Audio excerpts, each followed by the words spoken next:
going forward. But you know, I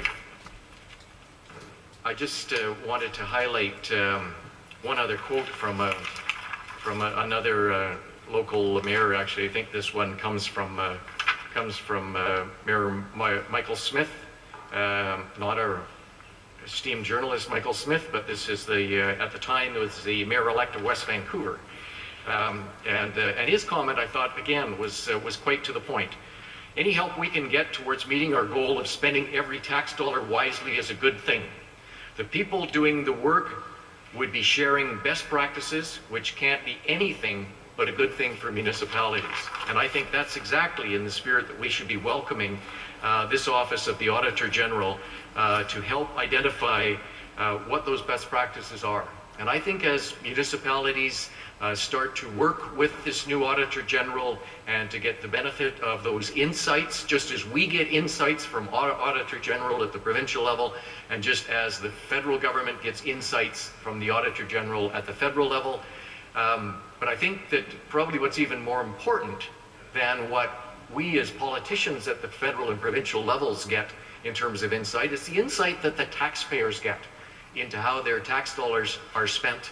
And Madam Speaker, just as in May of 1976, when the BC Auditor General legislation was passed and that office was brought into practice, and I think we've seen the importance of that position at the provincial level. I think we too will see what a valuable position this will be at the municipal level in the decades to come. Thank you very much.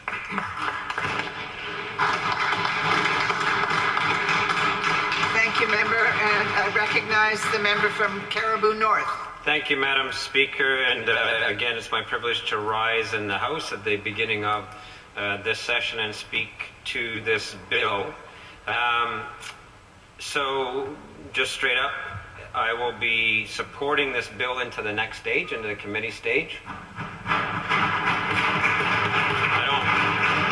I'm not quite sure why that's worthy of applause, Madam Speaker, because it's really in the committee stage that we will finally get past the politics of this and hopefully get down to the meat of it and address some of the questions that are being asked about the structure of this entity, how that entity will report, and whether or not that entity will fulfill what the member from Vancouver-Quilchena said is the intent. And I think it's quite fascinating to me as I stand in here that this is again one of those classic cases of the fact that we are the duly elected representatives of ridings that are not homogenous. And yet we stand in this House and because of party divisions suggest that somehow we represent all of our local government, we represent all of the people who have a particular opinion about this bill in order to advance a party agenda. And that was writ large in the former member's speech, where he turned a debate about policy on Municipal Auditor General into a question of which party do you want to have elected and rule in the next election. I'm pretty sure the Municipal Auditor General is not going to be a ballot issue in the next election. But the real issue that we've got is what the intention is. And I think that, to be fair to the opposition members, they're raising the question of intention, and to be fair to the government members, they're trying to claim that the intention is a good one. The question of representation for me is critical on this issue, and I have a classic example of it today by way of a press release. The Caribou Regional District, the City of Williams Lake, and the City of 100 Mile House. Now, I don't represent 100 Mile House, although some of my folks are associated with that, but City of Williams Lake and the CRD all issued a press release giving support to this bill in its intention. I spoke with members of the City Council of Quesnel. They are yet to have their discussion about it, but the general sense I got is that they're willing to support this in its intention. They have some provisos, and some of those provisos have been raised by opposition members. One proviso is that at the end of the day, they don't start bearing the cost of this post-startup. They don't want to find out that what they've signed off on is a bill from government for a function that they're still a little bit unclear about what the intention is. Secondly, that they want to make sure that the intention is as the government states it. That the intention is for a standalone entity to give third-party advice on value for money, on best practices, that advice is truly independent, and that advice is not in the form of some agenda on the part of the sitting government, regardless of who that sitting government is. Because quite frankly, Madam Speaker, by the time this Municipal Auditor General gets put in place, it may be a different government that's in power. So there could be a whole different intention. Okay, so far it's just been background noise for me because I was getting ready to upload the first video, and I think I've clicked this off once already and we're into 5 minutes. So, you know, like I said, back in the day, it was every day, all day, you know, whenever I had a chance, and even then they used to, you know, put it on late at night for, you know, people that couldn't see it during the day because they were working or school or whatever it was. So if I couldn't get to it during the day, I'd always watch it at night, but as the Liberal government brought in, you know, the legislation to cut back on debates and the time and the hours that could be debated and you know, the days that could be debated and even the length of time that, you know, the debate was even available to be debated, you know, it just kind of shrunk and shrunk and shrunk, and as it shrunk, you know, the legislation, you know, for different, you know, parts of the ministries there, you know, social services and all that other stuff, right, just cut back after cut back for the most part, you know, take a little bit of money, give an olive branch over there, you know, make it look like they were doing something, but I don't know. For people, you know, I've talked to people with small businesses, and, you know, initially in the beginning, back in 2001, 2002, you know, they were all excited that the Liberal government was coming in. They thought they were going to get all these benefits, blah, blah, blah.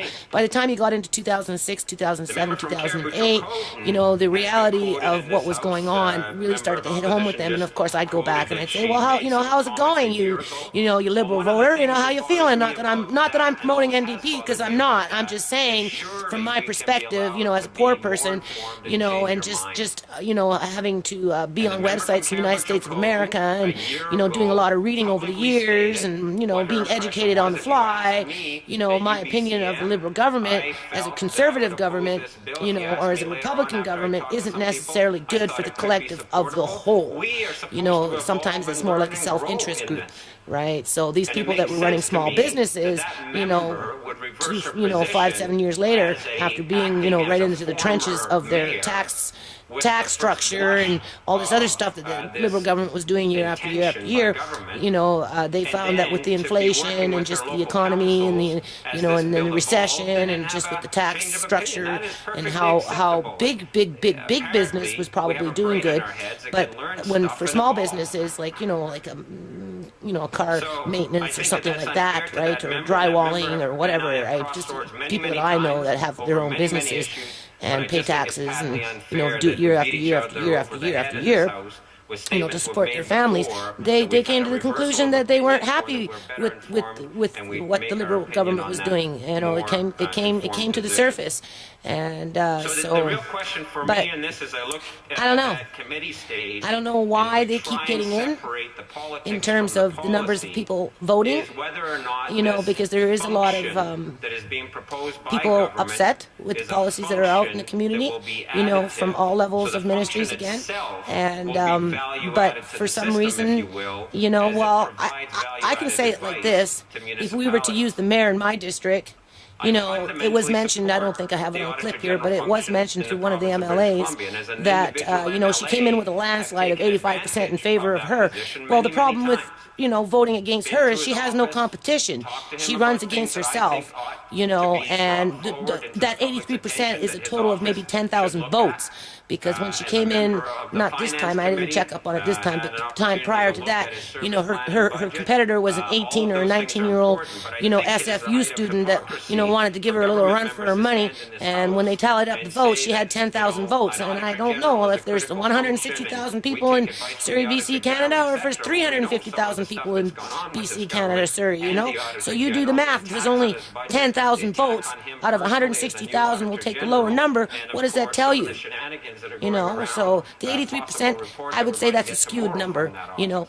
So I think I there's really would. hypocrisy in the You know, government's position. I went to an that somehow the Auditor all General's function mayoral should be and dislodged city by council local candidate meeting, government members and who I didn't are even see the mayor. concerned And about no that mayor position that was and the running. function Oh of yes, that there was a position couple of people that were relative running for to mayor, their ability but to- you know, to, I mean, if as that a was the duly only elected exposure that they member got was of that their little city meeting, council first do their time run, function. that Those everybody was concerns testing out the are waters, shown and it was on a well regular controlled. It wasn't basis, like it was a by the debate, sitting and I'm government sure they with had their respect to their implants own and they're Auditor asking certain General. questions, so And so I they, think it's fair that some of the those city local councilor or government whatever members was have going those to, had the concerns. question So already what's really going on here, formulated in first and their head with foremost, the answer. I So do it wasn't think like in it the was a Union of free BC flowing, let's municipalities get has down and dirty and reconfirmed swing, and you want to have a debate, we'll have a still debate, think right? that this So, is a it's a lot of solution looking for a staged problem. politics in BC, a That's lot of not the language staged. of So opposition that's my members. It's not opinion. my That's language, that's it's what the BC UBCN's politics has language. taught me. So, And it's quite people can't get mad interesting to me. I was because I have an watching, opinion about it, right? some If of, my the experiences debate were in the House, much more pleasurable, in Ottawa then I would over suppose the I'd be gun putting more honey on the registry. shit, right? But